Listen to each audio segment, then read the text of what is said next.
All of a sudden, we arrived. As I told you, my father was a very intelligent, knowledgeable person. And when we arrived to Auschwitz, he saw the sign. As we came in, the train came into the station Auschwitz. He said he never heard of this city or name. Actually, it's in Poland, and the Polish name is Auschwitzin, of that name, but the Germans changed it to Auschwitz. And he said, I never heard that name. But anyway, they opened up the doors, and a big confusion, yelling. The Germans started, there were already only German soldiers. Up till the border, Hungarian soldiers were accompanying the train. And there were only Germans, and they started to scream, Lauswachen, fast, fast, out, out, everybody out. And I remember my father helped me down from the train.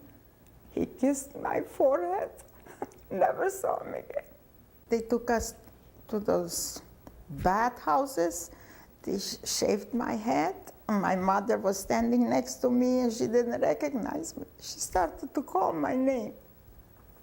I was standing next to her, and she didn't recognize me a minute later because I was shaved off. And they took our clothes and shoes. They gave us those uniforms, gray dresses. And that's how we were there for 6 weeks. It was terrible, absolutely terrible. The worst part for me in Auschwitz was going to the bathroom, to the toilet. That was the worst in the world. Why was that bad? It was very bad. There were those big outhouses, not for individual persons. There was 2 rows of holes, and they let in 10, 15 people at once, and you had no privacy, nothing. You had to stay. And in the middle, there was a pad. There was a couple walking with a big stick and yelling, fast, fast, get ready, get lost, out, out. And that was the worst part in my life, that going to the bathroom in the morning. That was such a humiliation. I can't prescribe it. The food, I didn't miss that much the food than the privacy to go to a bathroom. So you didn't do any work or anything there? Not in Auschwitz, not in Auschwitz. When we were taken away to labor camp, then we were working. We were working, we were cleaning up a bombed out factory. Not factory, a refinery. They had a refinery in Germany that was bombed out, and they took us there to clean up the rubble. No. Well, it was to clean up the building. It was bombed out, so we had to clean the floors, the glasses, everything what was there. And it was a refinery, and we worked there for 6 weeks. At that time, we were fed well because the company, the refinery company, they provided for us food. And the first day when the refinery started to work again, they bombed it out again. The first day. And we were living just across from that refinery in tents. And when the Allies came and bombed it, the refinery blew up, and there was a big fire, and we got frightened that the fire will come to the camp where we were. We started running. We ran out from the barracks. It was tents, not barracks, Zelten. So the Allies were so low flying, and they saw gray dresses and shaved off heads. They thought it's men, soldiers. They started to shoot on us. They didn't know who we are. They saw camp and people running, so they started to shoot. 200 girls died at that time, and 200 were injured. And then couple of days later, they took us away from that camp to another place. In Czechoslovakia, there was a munition factory, and that's where we worked for 6 months, in that munition factory. And when the war came close to an end, they didn't leave us. They didn't let us stay there and wait to be liberated there. They started to take us marching from one place to the other. For 6 weeks we were marching until we were liberated. They put us on a place where we had to work. We made bombs, and we had to fill in the bombs. They should work. And one day, I went and I put in water in a big bomb. And the Germans took the bomb and they started to try it. And they saw something is wrong and they start to yell, "Who made sabotage?" Nobody said a word. Nobody knew, nobody said a word. After that, we was there a few months. And 1945, like in April, they came because the Russian and the American were already very close to us. They took us away from there with trains, and we was walking too. And we was walking, and they gave for everybody a bread and a piece of margarine and a piece of salami. And they said, "This has to last 2 weeks. You're gonna walk 2 weeks." And we was walking maybe a day, and they stopped us and they put us in barns to sleep. And early in the morning, maybe 3 o'clock in the morning, I heard outside some crying and yelling and complaining. So I went out. We didn't see nothing. It was still dark. But I saw there was not far from us a fence. And I saw like people crawling on the floor. So we waited a little longer. And then we went out again. And I saw the crawling, they were people. And they start to yell, "Is there from Luh somebody? Is there from Bichkiv somebody?" And I said, "Yeah." And I said, "Who are you?"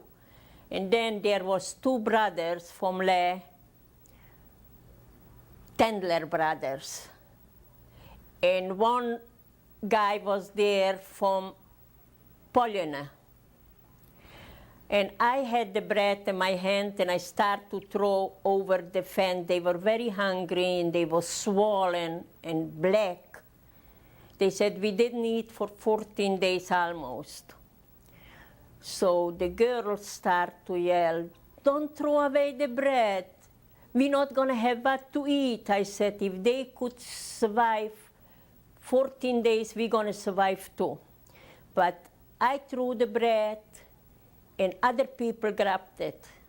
So I said, I'm going to go to the fence, and everybody was crying, "Don't go, they're going to shoot you." I said, I don't care. I went till the middle of the street. All of a sudden, 3 German officers came, and they saw me, and they said, "What are you doing here?" I said, "There is my brother. I didn't see him for a year. I want to go to the gate. I want to give him a piece of bread." So they said, "Stay here. I'm going to send somebody, should go with you to the gate." And really, some army man came, and he took me to the gate, and I gave for those boys the bread, and then they took me back. And we came back, and they took us, and we was going maybe one more day. They took us to Theresienstadt. And when we came in Theresienstadt, a lot of people were there. That was a ghetto, Theresienstadt. And they prepared to kill all of us. they made ovens there, and they wanted to do the same they did in Auschwitz. When we arrived there, so people come to see who we are and what we are doing. There was a guy, now my husband's, a cousin, and he told me who he is, and I told him who I am, and he went and he bring me bread and he bring us to eat. And my husband, my first husband, and my baby never came back. And in Theresienstadt we were a few weeks, and then the Russian came in and free us. And that was the story. After they free us, we wanted to go out from the camp, but we couldn't. They closed it. They made a quarantine because it was typhus, a sickness typhus, and they didn't let out nobody. But after a few days, a cousin of mine came. He was an army officer from Czechoslovakia, and he took me out to Prague. We were brought into a huge, big barrack. You were told to strip. SS men were walking freely there, but so were people that were in prison clothes. They were prisoners. And in there, you were told to strip. The only thing you should hold on to is your shoes. At the beginning, nobody was willing to strip. Everybody looked about themselves, and nobody was willing. But they made sure that you'll strip fast.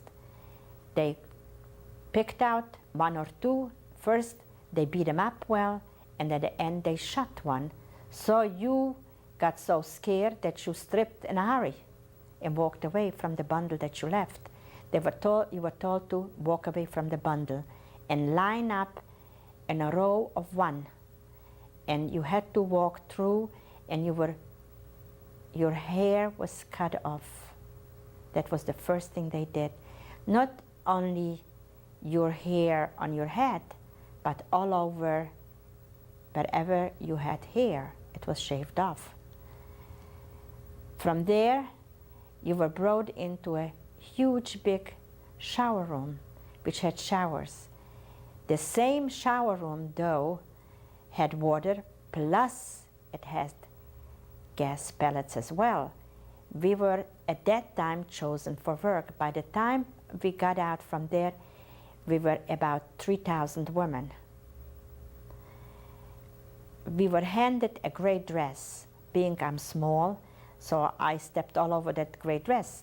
One dress size was for everybody. So I had the same dress size that somebody, let's say, was 5'6" or 5'7", but I was only 5 foot. But managed, we came into another huge barrack, but they had sort of bunk beds, but it wasn't bunk beds, it was like planks put together. And we were in one of those makeshift bunk beds, 9 people. The first casualty was a girl on my bunk bed. She was from Bulgaria. They had brought in, and they gathered us. They had brought in transports at the same time from Bulgaria. We were from Hungary, and there was one from Greece. So we were all mixed up. As I said before, we were about 3,000 women.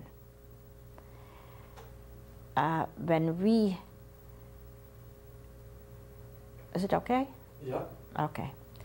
We were,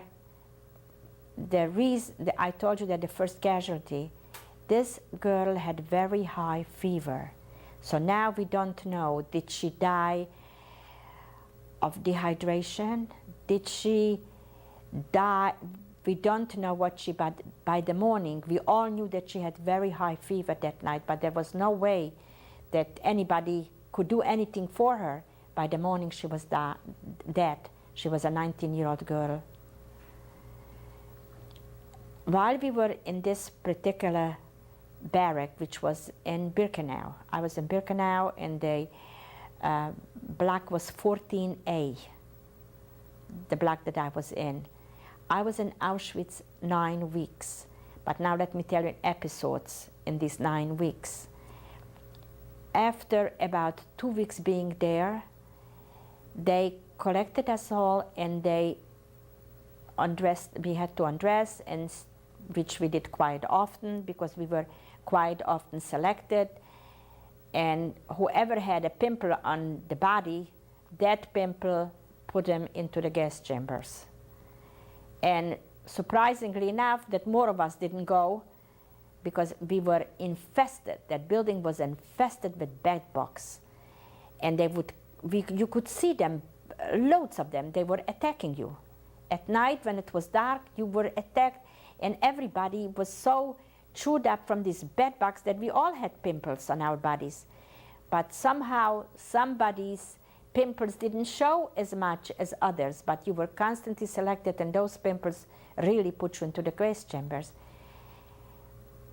By the 3rd week, they were selecting us for labor. And somehow all the people from my hometown, we clung to one another. And they only needed a certain amount, let's say 2,500 or 2,700. We were the last ones, the end of this lineup, and they didn't need any more. And they mixed us up with the people that they selected that unfit for their purpose of work, and mixed us up with them. That meant that we were destined for the crematoria. But we were lucky because there was a very religious woman there by the name of Pani Gucha. Another transport had come in. We were completely nude. We weren't given any more back the dress that we had before. And another transport had come in, and they didn't have clothes yet. They had to wait for their clothes. This Pani Gucha took us and mixed us up, and instead to marching us towards the gas chambers, she marched us into that group, and she says, no matter what's going to happen, they are starving, so they'll starve a little more. And we were all mixed in with that group. And we managed to survive because we were mixed into that group. Eventually, we were selected again after 9 weeks, and we were in her block, in this Pani Gucha's block. She was very helpful. The people that were elderly, let's say, they had already gray hair, and it started to grow again. And it showed like gray roots. So what she would take is mud, the dirt, and she would rub it in on their scalp, not to see that they are gray. And many other things she said to people to slap your face, to slap themselves, that their cheeks should look rosy to pass Mengeles selection. She was there for quite a few years, so she knew a few tricks to help us, and she says, make sure that you go out on the transport. Some of the people that were pulled out, let's say, they were not fit for their purpose of work. She managed to push him in, after all, to go on the transport. How? She exchanged. When they didn't see, when they didn't look, she put a healthy one out and put the elderly or the sick into this, pushed it through, and always made sure that they were in the middle, that they shouldn't be seen by the SS or by the others that were selecting. Once they were selected, they went through, they were able to get out, and this is how some of the elderly and some of the sick managed to get out of Auschwitz. The ones that she selected, she pulled out, the healthy ones, she managed to push them through again, that he should select them again. In other words, she had quite a few tricks which helped quite a few people. In other words, our own helped our own. No one else helped us, just we ourselves helped ourselves. Whatever survived of us. We were in the nude for days. How did we manage the cold weather to be in the nude? We huddled all of us together. The ones in the center would come out and would be on the outside and stay for a while. Then we would exchange. The center ones were huddled bodies to bodies, and this is how you had your warmth. And we exchanged. In other words, we helped one another quite a bit, and this helped us in many, many ways to survive. When we got to Geislingen an der Steige, it was in the outskirts of this town were the barracks, and from there we went then to the factories. But it was only with barbed wire and electrical wires surrounded. But in the beginning, the women from Auschwitz, we were so wild. You would run around, let's say we discovered there's showers there. They weren't warm showers, but cold showers. So we would run, we only had this one dress. So we would run and take showers and walk in the nude. We managed from time to time to steal. They would bring in, let's say, a truckload of potatoes.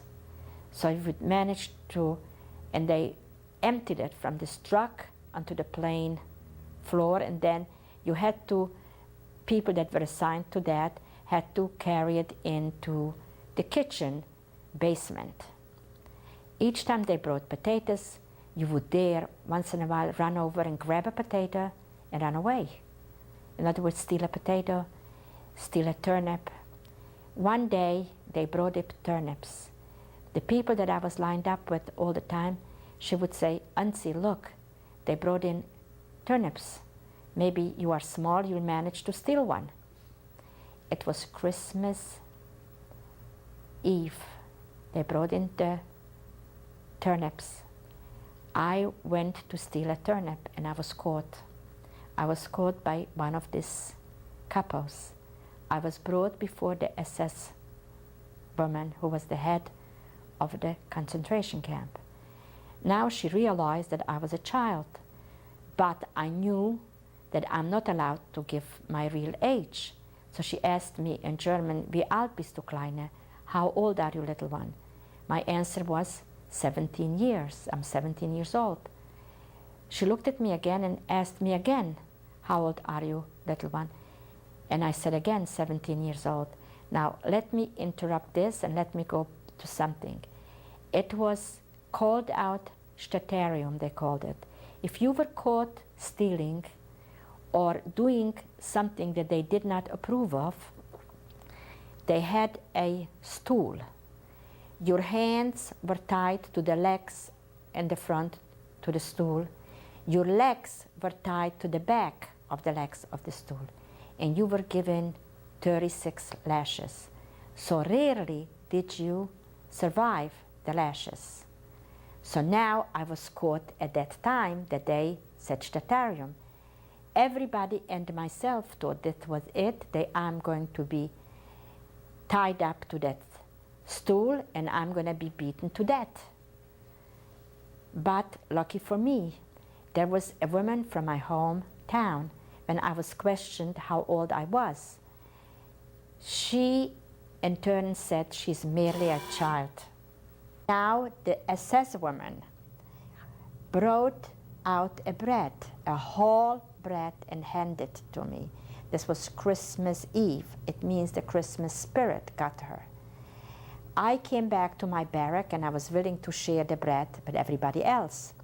Nobody, although very, very hungry, was willing to accept a bite of this bread because they felt the next day my number is going to be called and I'm going to be stripped to the, like I told you, to that bench. But the next morning came, my number was called, and I was handed a wooden, how would I call it? What would I call it? A wooden piece, a piece of wood, and on top of that wood were sheets of paper. This is what she would write down each time she counted the Zellapel, the people that were lined up. Like I told you, we were lined up 3 times a day, and it was called Zellapel. So from then on, I was called Lauferin. I didn't go to the factories anymore. I was made special clothes. Instead of the wooden shoes, I was given regular shoes, and I would clean her room, and I would walk. Each time she counted the celapel, I would be in the back of her with this wooden plank or whatever it is, that piece of wood, hold it, and she would mark the counts that she took. I was liberated in Dachau. Every 7 people that were liberated there, we had an American soldier go with us into the neighboring houses to see if we could find some clothes, some more food. You wouldn't believe what I had found and what I carried for 7 kilometers. In a huge, big pottery jug, which is like 20 or more quarts that you carry, that you see in those olden milk containers, like that carried milk to the market. A little bit of jam on the bottom, which was about an inch deep, that's all.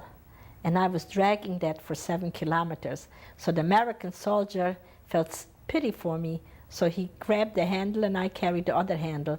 This is what I was bringing back to the concentration camp.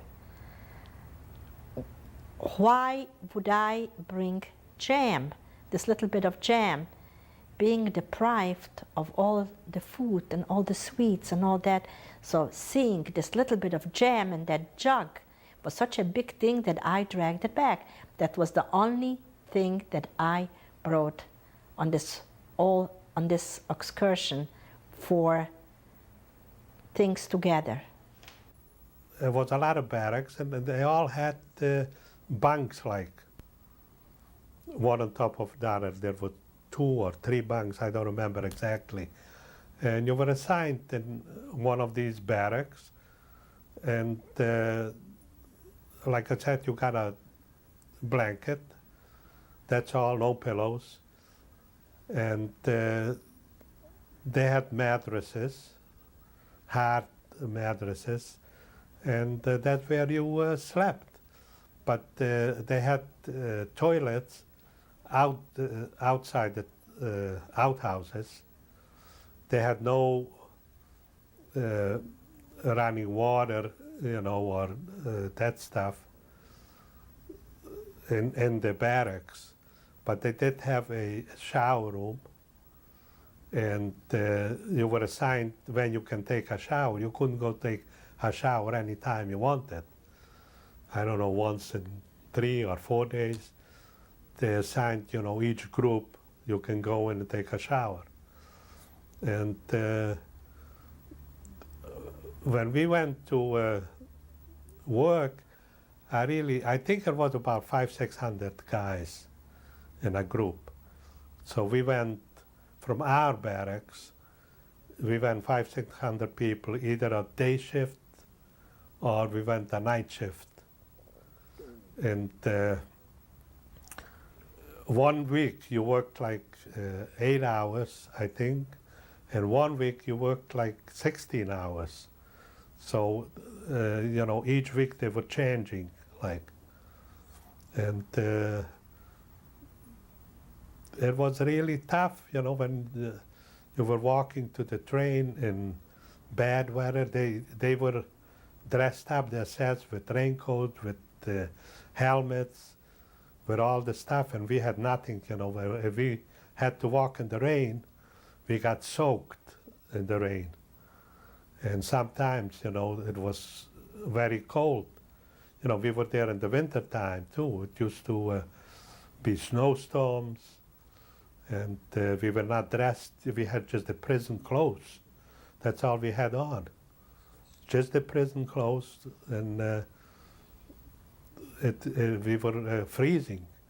And if anybody walked out from the line, either they were shot or they were beaten up, and if they couldn't walk, they would shoot them. And I remember one instant, a couple of Russian guys which were captured were in our group too, and they got out from the line. Apparently they had in mind to run away someplace, and they were caught. And when they were caught, they were put on court-martial. In other words, you didn't go to a civilian court. They were put on court-martial, and they were found guilty, and they were hung. And we had to, they hung them right in the barrack, and from all the barracks, the people had to come and watch when they were hung. And while they were on the stool, and the noose was on their neck, they had a right to talk a little. I don't know how long. But while they started to talk, they were saying that for every prisoner the Germans kill, after we get liberated, we should kill 1,000 Germans. And in the meantime, the SS were throwing chairs at them. While they were still alive, they were throwing chairs at them, and they were bleeding all over before they were let loose, you know, before they took out the chair under them. And they wanted everybody to watch, so we wouldn't have the idea, you know, to run away sometimes.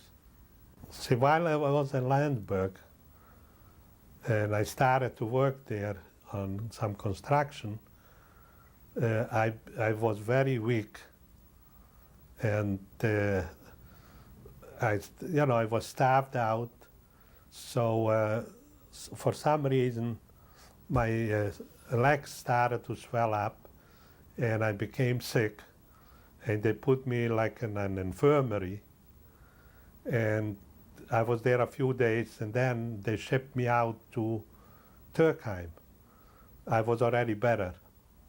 So they shipped me out to Turkheim, and while I was in Turkheim, they put us to work in a construction. But I got lucky in Turkheim because I was a dental technician, and the dentist in town did not have a dental technician, and one of the SS guards used to go to this dentist, and the dentist asked him if he could get a dental technician from the, you know, if there is any dental technician in the camp, if he could loan him, you know, to the dentist so he can, you know, make the teeth. You know, he didn't have anybody to make the teeth. So this assessment asked who's a dental technician, and I volunteered, I came out. So every morning they took me with a car in town to work for this dentist, and I was making the teeth for the dentist. And while I was there, the dentist used to give me some food. Not the best food, because those days there was a shortage even for the Germans. But he had more than we had. So he used to give me, you know, some food. And I was working there as a dental technician until April 25th. Around April 15, there was a delegation from Switzerland, from the Red Cross, came to talk to us. And he was allowed to talk. And while he was talking, he was telling us to hold on another few days because the Americans and the English are on the way. They're coming. So April 25th, we already heard shooting near us. So we ran away, 4 guys. We ran away in the woods. And we stayed there for a couple of days, and the Americans came in, and they liberated us. When you went into the woods, where did you go to? We went into the woods, and we were stealing from the farmers, you know, some food, wherever we could, you know, to survive for the couple of days. In the woods, near the camp there.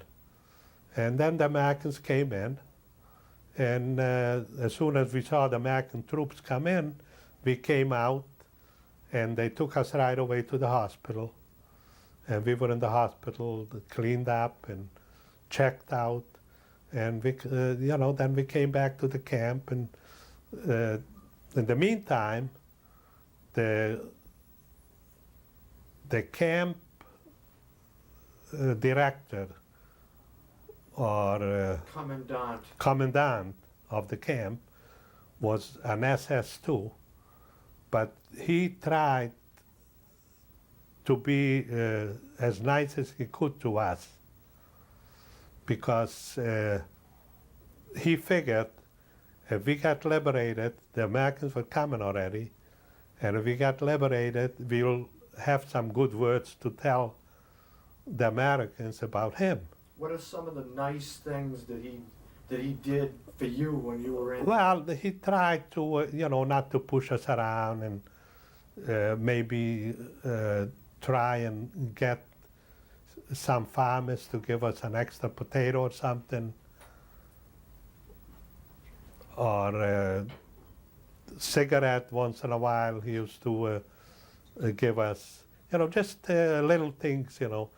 He figured, if when he gets, when the Americans come in, he gets to be interrogated, and he'll put us as witnesses, we'll be telling the Americans good things about him. And if some SS were bad there, he used to try and quiet him down, because he was the commandant and he could tell him to lay off or whatever. And so when the Americans came in, we didn't have any bad words about him. And we told the Americans, see, each time they liberated a camp, they had a group of Americans which came in to interrogate whoever was left there, the SS guards or the commandant or capos, whatever they had there. So this American group came in, and they started to interrogate the commander, the commandant. The other SS ran away. They all ran away. So he was the only one who was there. And they listened to him, and then they listened to us, what we had to say. And they figured, that there is something fishy. They could tell there is something fishy going on with this guy, that he wasn't such a nice guy. So they looked into it right away, and they had connections all over the area there, and they found out that he was a commandant in another camp, and he was a real murderer there. And they put him on a court-martial, and they hung him in town. In town, the whole town, the civilians, had to come out and watch when they hung him. And he admitted, after, they got him, he admitted that he was there, and, that he was an SS, and this and this and that.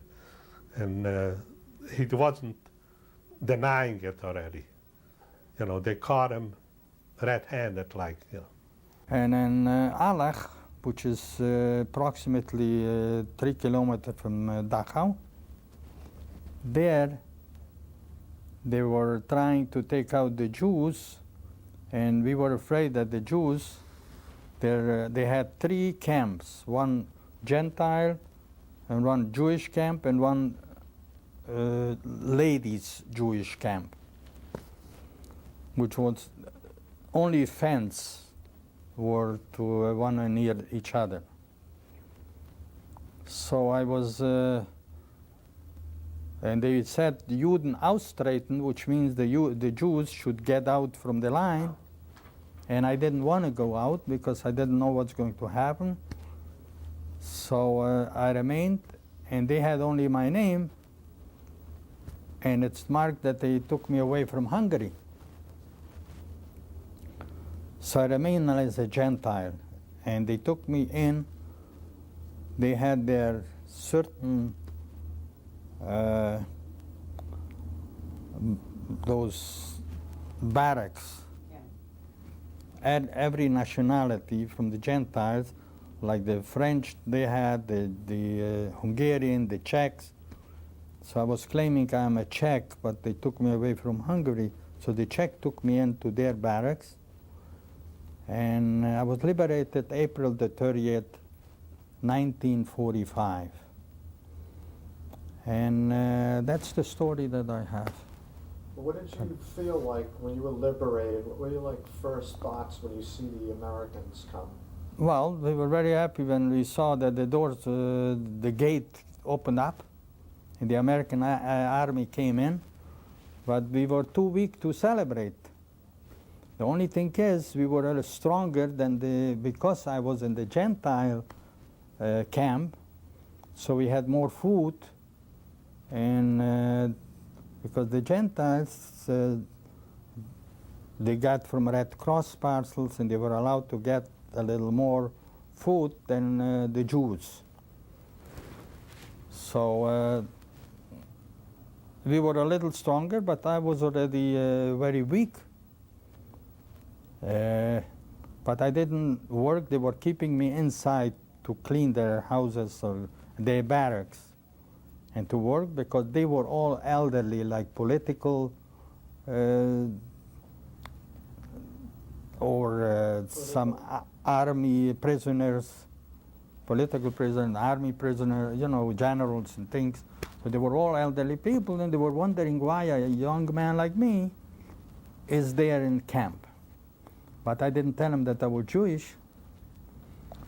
So they were trying to, I told them a certain story, which it wasn't true, that my father was a Czech custom officer, and my mother was Ukrainian, and then the Czech went away, and that's how I became, and I stayed there with them.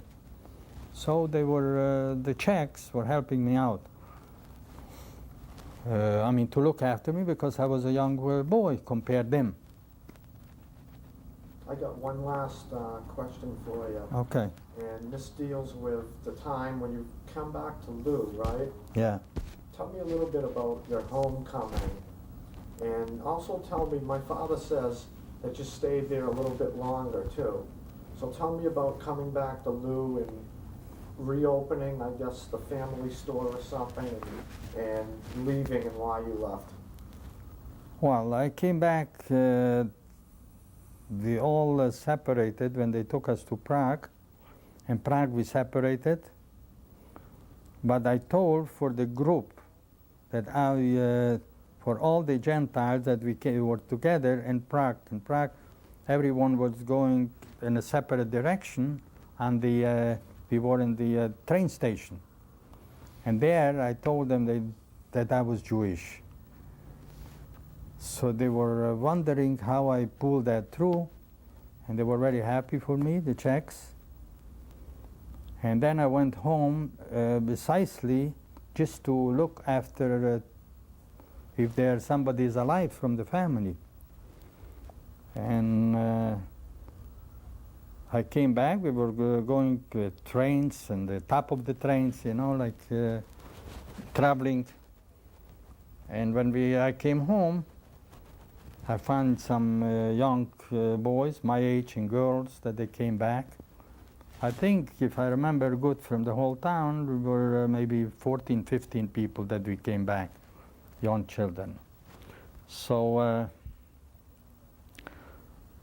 I opened up one of the stores that my father had, and I was trying to establish and wait there, maybe somebody will come back.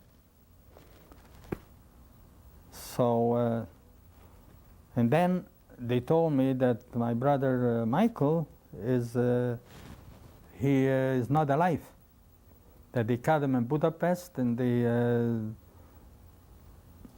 they killed him. That the Germans. That I was told in the place that he was living in Budapest as a dentist. He was working, Michael. And one day I was going in a truck to buy merchandise for the store, who I see Michael is walking with a bag on his shoulders to come home. So So he came home, and then a younger sister and two cousins, cousin Yatsu and Dori. So they were, Julia was also home, but she left and went away to Budapest. But then I remained home with the three girls. Michael didn't want to stay home, so I was the latest, like, to stay home, looking after Esti, Yatsu, and Dori. I mean, we were, and I thought maybe I would establish a new life in Lonka, because we had a big house, and there was a store, and I thought I could make a living. But then, which I did. But then one day they decided that the Carpathian is going to be given over to the Russian. So the Czechs left the town, and I didn't want to stay under the Russian occupation, so I also left for Czechoslovakia. And then from Czechoslovakia back to Germany, to a DP camp. When we came back, I went home where our house was, where my parents' house was. And I found my sister. She was hiding in Budapest, so she was already home. And she had already a store, textile. And she found my furniture where I used to live in Bochco, and she took the furniture to Luh, because in Luh, they took away everything from the house. So my furniture was there. And then when I came home,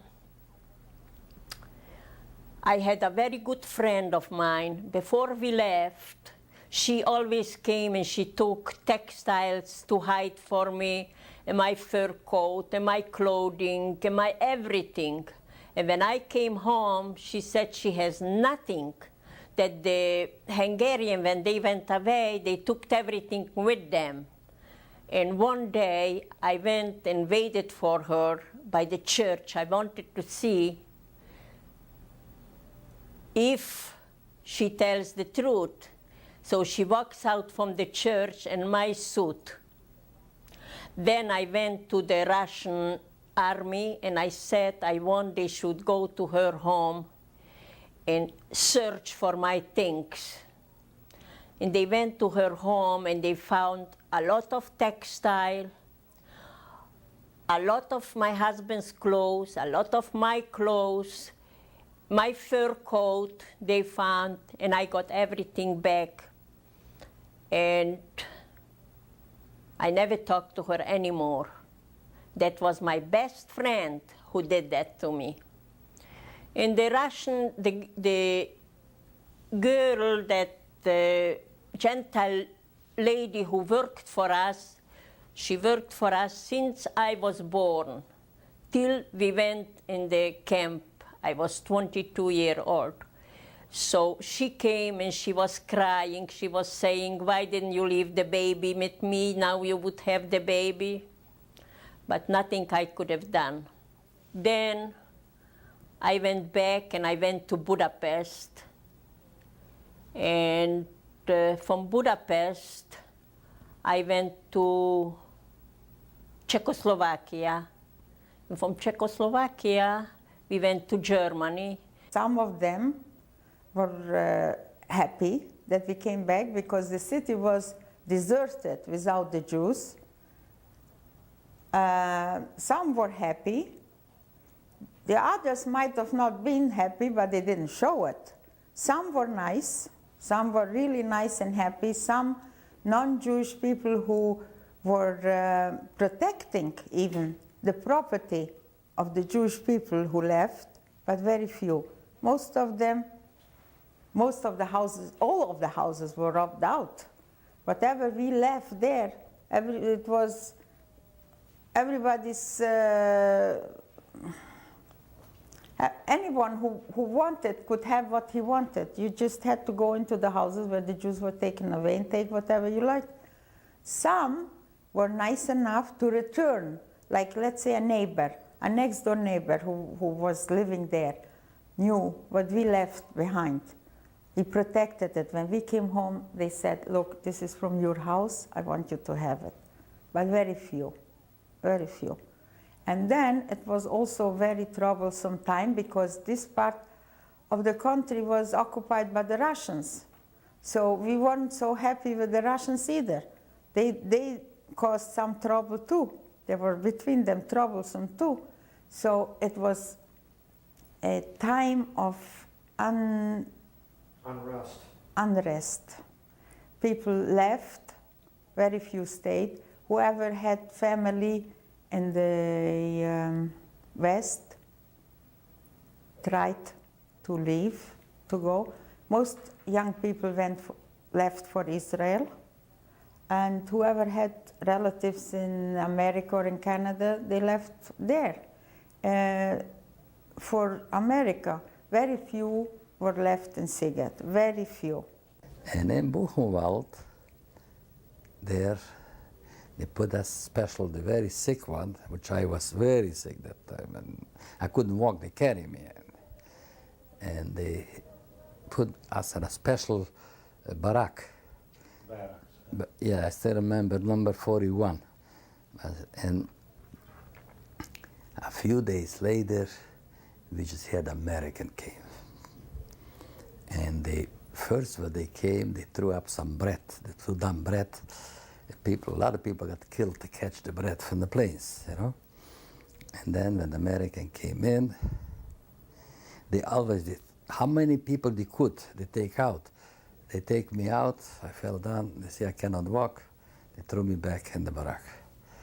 And then one day I was sitting by the table. I couldn't go for food, I couldn't go nothing. My brother was younger and he was in another barrack. He came in this one to get another portion of food. And I was laying, I had a beard, not shaved, not nothing. He didn't recognize me and I didn't recognize him. Just he somehow was looking, went a few times up and down. Then he came to me. He said, is your name not Mordcha? I said, yes. Who are you? He said, I'm your brother Shmuel. I didn't recognize him at all. And then he grabbed me out from there. How he had to do it, he had to bring me other clothes. The clothing, because ours was striped.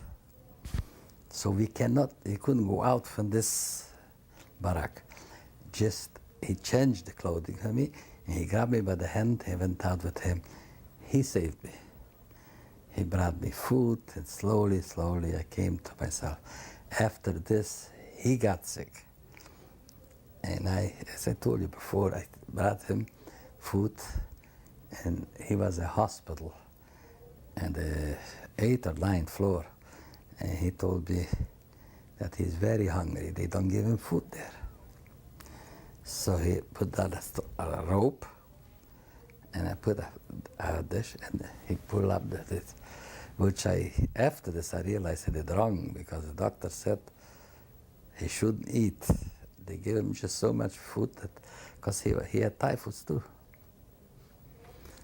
And then we became healthier already. And we was 3 months in Buchenwald till they took us in trucks and took us to Czechoslovakia. When we went home, we went by train. Just by the train to go home was impossible. People was grabbing. I went in the roof. I went from, in Czechoslovakia, I don't know, from which, to Budapest, and then we go straight. The most of the time I was traveling in the roof. When I came home, there was Hungary. And on the other side, from Ungvar, was the Russian already. So what we had to do, I came down with the train. I had to have papers to go to Russia. Who could have papers then? We told each other how to do it. The Russian people, I couldn't tell you how they was that time. Just if somebody, let's say I was at this side, I want to go to the other side. So what we did, we went to the soldiers, the Russian soldiers, because I speak a little bit Russian, and I told them I want to come here. Where are you going? To Prague. Where you live? I told them I live there. Nazad. I had to go back, and that's how I went over. They didn't know what. They fooled the soldiers. And how we had to fool them. Because paper was nothing, nobody, nothing. Just he asked you for where you are. From Prague, go back.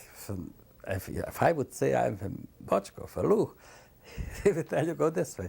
So I told them I'm from there, for Luh, and where you want to go? I said to Prague. No, back. And this way I went over, I went home. That time at home I find my house was destroyed completely. My sister, the older sister, she lives now in Israel, and this sister, another sister, two sisters was there, three sisters was there, and they lived in Fixler's house, you know. And I was staying there 2 weeks, and I said, no more, no for me.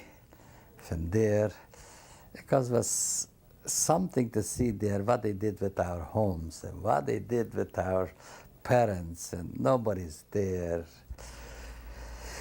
Most of the time, I have to tell you something, I don't know if you want it there, I even don't want to talk about it. I don't want to, because if I talk and I remind myself and I see the picture, what I went through, I said, it's unbelievable. Sometimes I sit down to my children and tell them what happened. How could you, they cannot believe, I don't think so. You can believe that this is true, what I tell you. It is something happened to us which is unbelievable to believe it. Unhuman. And unhuman and unbelievable, and I don't know, everybody lived. So I was in the hardest way. I went through a terrible situation, and today I'm very much surprised that there's still people who doesn't believe the Holocaust has happened.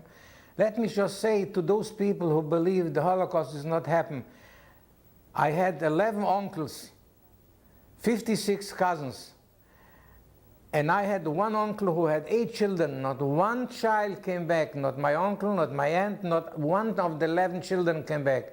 And I had one uncle who had 2 children, none of them came back, not he and not she. Everybody went home from where he was to look if somebody is home, who came home from the brothers, sisters, and who was still alive, to find them. So then we found Julia came home, and my brother, Barry was there, and then Michael came later. And all kind of stories.